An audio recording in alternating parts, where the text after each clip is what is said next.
All right. Now we're going to talk about tonality, pacing, and personality.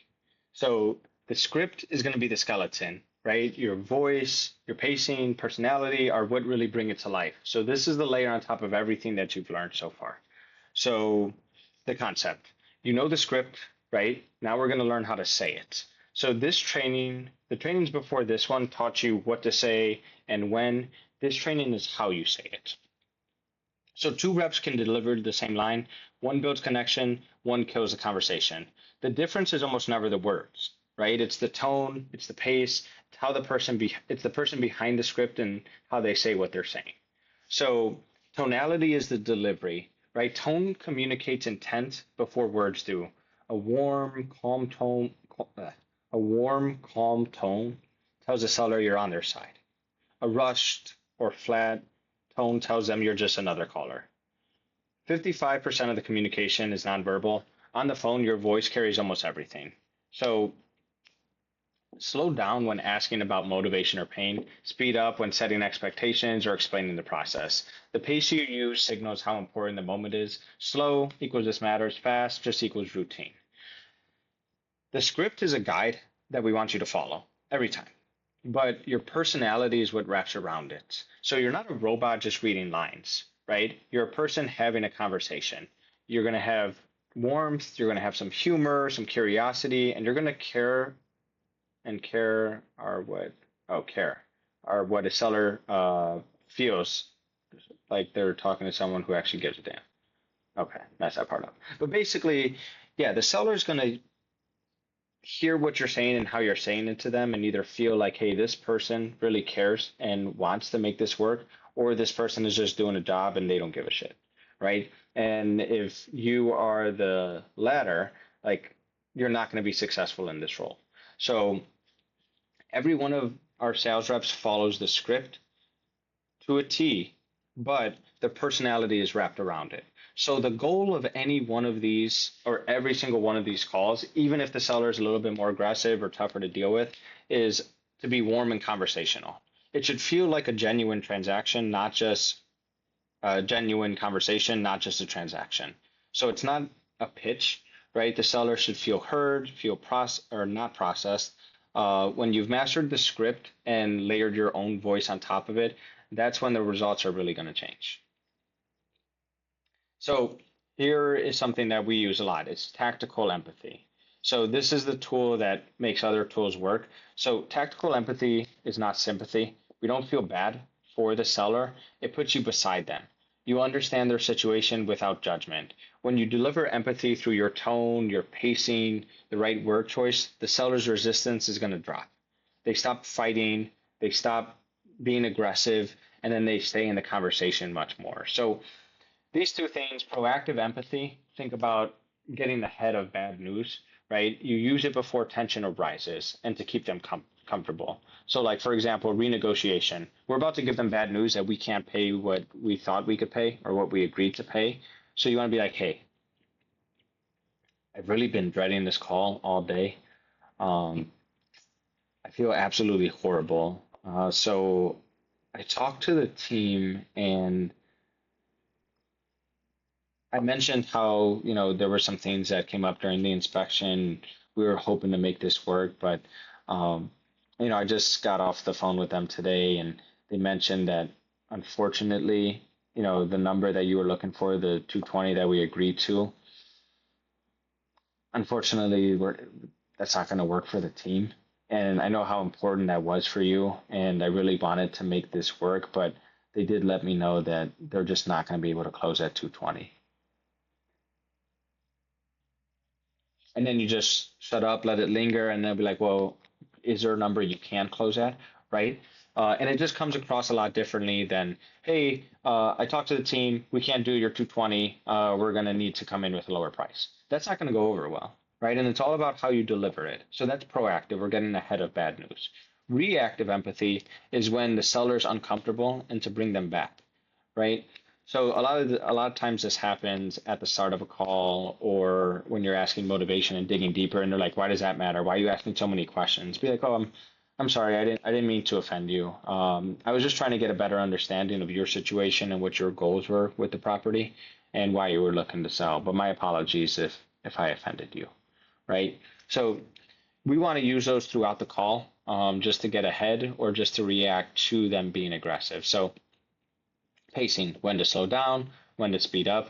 So slow down when you're going over motivation questions, after breadcrumb, recaps and understanding statements, offer presentation, emotional moments. So these are all things that are heavy. Like these are things that we're asking deep questions about, and we want to give them the time and care that they require. Now, where do you speed up? You're going to move through these other things a bit faster, right? Setting the agenda at the start. Like, just so you know, the purpose of the call is for me to walk through the condition of the property, your timeline, and circumstances, just so I can get a better feel for things.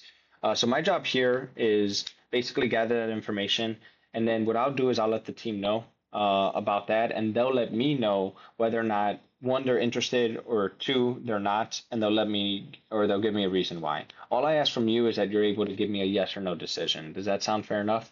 Right? So that's a little bit more just like you're giving them information, so you might go faster through those.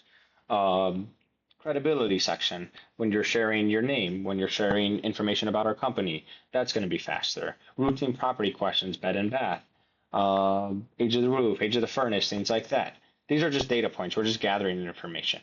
But we also remember we're also building rapport throughout. So if they say something like a breadcrumb and we hear it, we're going to ask about that.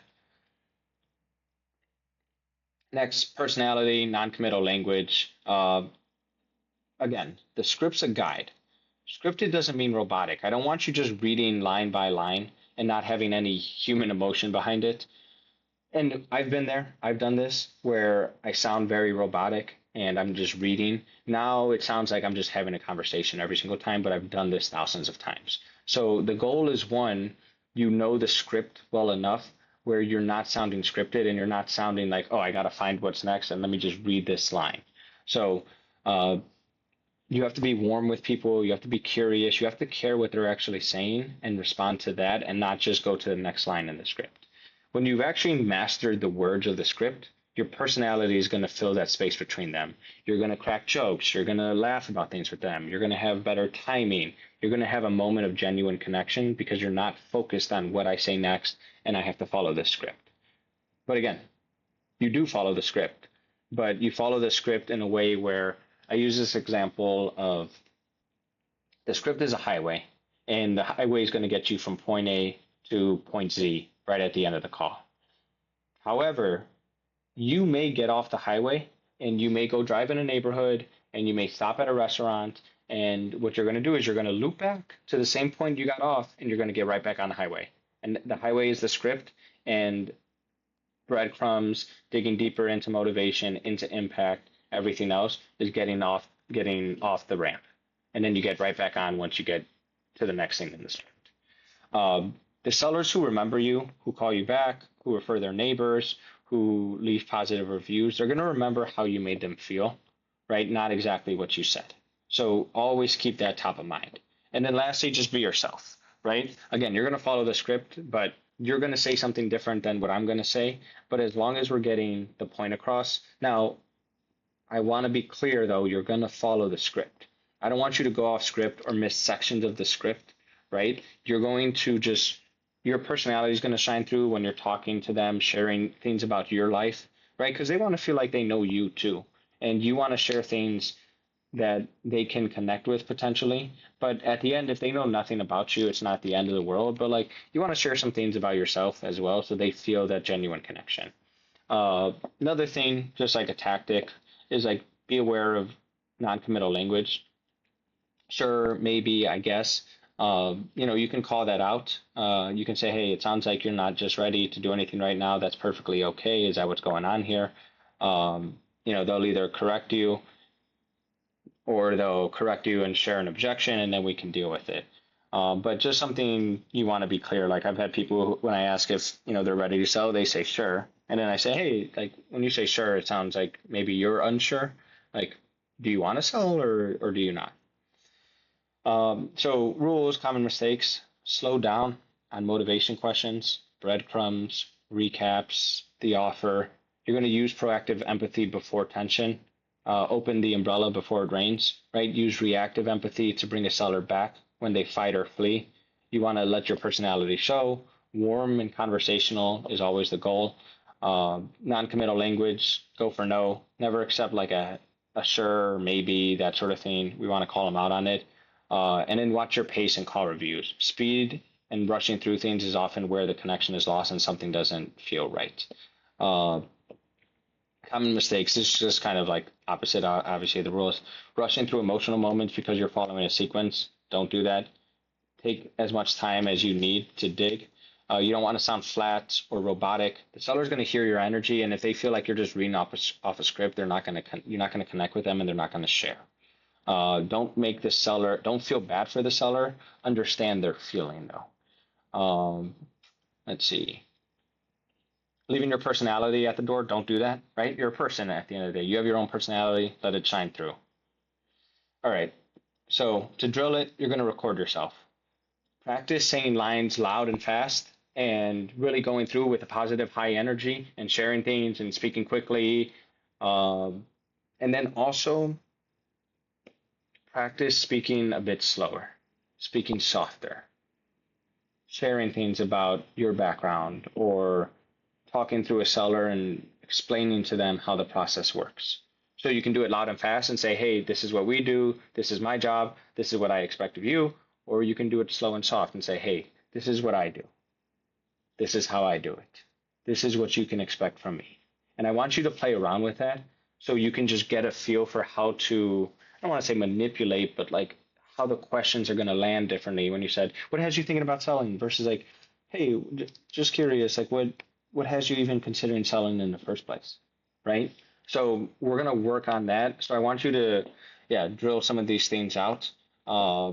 And say them over and over. And when you start practicing the script over and over, do one where you're high energy, aggressive, loud, and do one where you're going to be slow. You're going to be soft. You're going to go through it with a patience, right? You're going to go through it just with a softer tone and play around with that.